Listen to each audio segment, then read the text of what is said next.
Hi guys, I'm Mary Beth from Brainwaves Instruction. And I'm Jenny from Art with Jenny K. And together we like to put the art into English language arts. Our focus in today's video is all about close reading. We want to share ideas to help you make close reading stick in your classroom.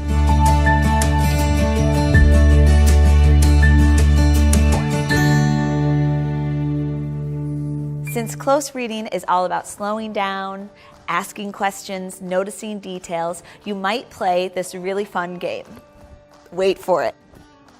Okay, do you remember this game, Jenny? I sure do. Okay, this is the party game where students, or I guess party goers, would look at a bunch of items on a tray. And then they're just random stuff, dominoes, a ball. And the closer you investigate it, the more you dig into what's in there, the better you'll do once it's covered up. And once it's covered up, and you have to list out the items that were underneath there. This game is just about showing kids that close reading is about looking closely, slowing down, asking questions, and paying attention. Well, that's a really fun way. Do you have anything else that's really exciting and a neat new way for them to help close reading stick? Well, I think it's fun to make close reading a little bit more interactive. And so one way that I like to do that is what I call close reading missions. And it's, okay, so it's not rocket science. It's just that I do the ordinary tasks that you would have kids do with close reading, but I call them missions to sort of heighten the excitement.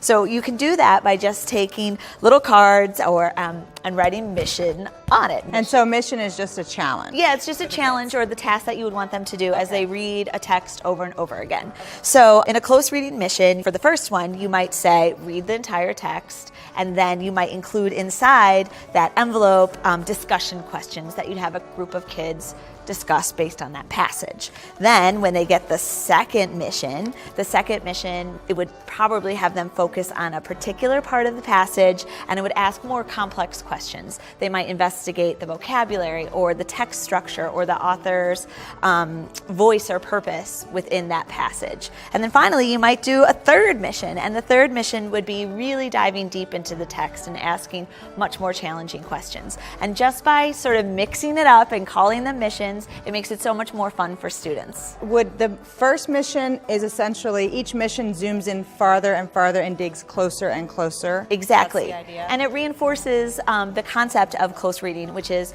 going through layers of the text. Oh, what a fun way to do that. Totally. Now, my guess is you probably have other ways, considering how much colorful stuff I see here. Right. So what else can they do to help make it stick? Okay, so I'm a big fan of Doodle Notes because they're just so visually engaging, and they're a great way to teach critical concepts. So you might do Doodle Notes about close reading, or you might play on that same concept of the missions, but instead you might have students do interactive flip books. Again, it's just a little tweak to a really traditional lesson to make it a lot more fun. Things a lot of teachers already have, a lot of these things, and they just adapt them to kind of keep with the theme of going closer and closer and deeper and deeper. And then it's just a little twist to increase the engagement in your classroom.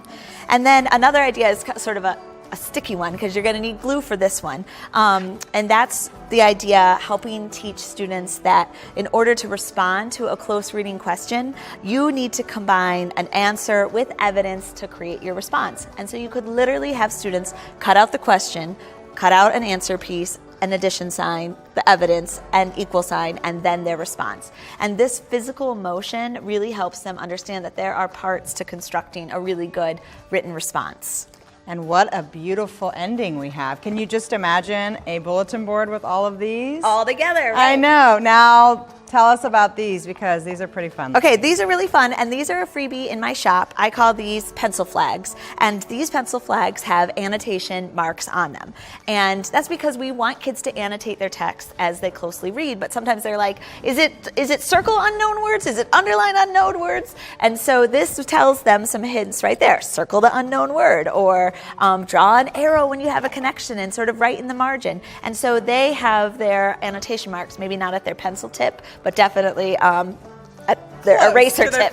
Yeah, they're like at their fingertip. So this is just a really interactive way to help kids sort of practice that skill. And on that same note, you can take that same graphic that she just showed you for the annotated marks, and we're actually going to make real stickers. So close reading really sticks with a real sticker. Yes. So the great thing about this is you can use this way of making a sticker for pretty much anything, but let's do it with close reading so that we can stick to the theme of sticking. So the first thing you'll need is a graphic, such as the annotated marks that Mary Beth has already explained. So we're going to use this one for our example. You'll then need some regular packaging tape. Nothing here is special. You don't have to buy any of this from any special art store. It's probably stuff you already have. You're going to get a piece, and then you're going to stick it onto your design. Okay, so once you have the tape on your annotated mark, you're simply going to trim around the edge of the paper so that you only have the paper and the tape over it.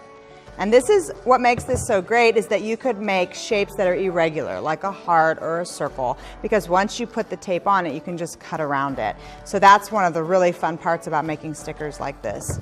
So once you have it like that, you're going to press it together, and then you're going to drop it into the water.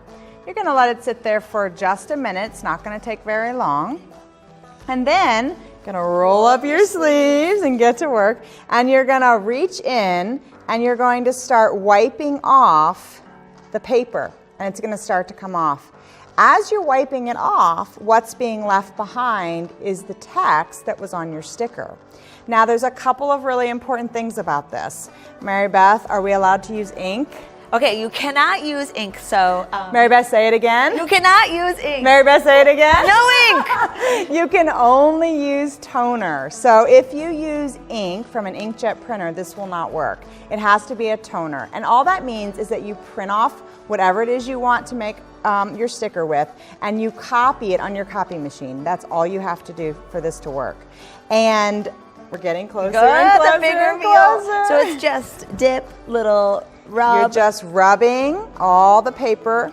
As soon as you do it, you'll feel it, and it's getting clearer and clearer.